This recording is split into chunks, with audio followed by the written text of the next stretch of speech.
Ngayong araw nga ay naisipan kong maggamas ng damo sa tataniman namin ng kalabasa bukas. Kaya niyaya ko ang kapatid ko na manggamas, total ay wala naman siyang ginagawa. At pagkarating nga namin dito ay diretso na siya sa pagtabas ng mga maliliit na puno ng saging.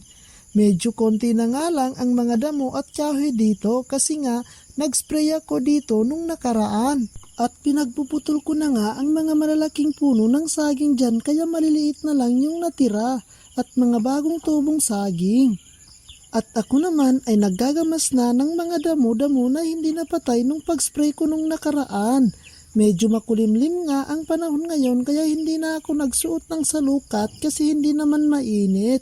Medyo nakataliti pa nga ngayon. At dahil nga yung mga kahoy nga na maliliit na tinabas ko nung nakaraan ay tuyo na at pwede nang igatong ay pinagkukuhanan ng kapatid ko. At sakto nga kasi wala nang panggatong sa bahay. At habang nangunguha nga ng kahoy ang kapatid ko naisipan kong dalawin yung isa naming kamag-anak sa taniman niya ng gulay. At kita nyo naman ang mga tanim niyang mga talbos ng kamote at mga talong. At wala pa nga itong mga bunga kaya hindi ako nakakuha. Kaya binalikan ko na nga lang ang kapatid ko para yayaing umuwi na.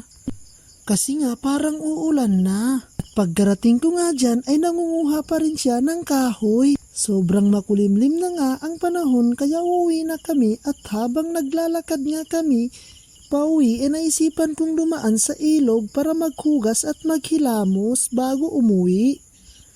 Kaya ito muna for today's video. Thank you for watching.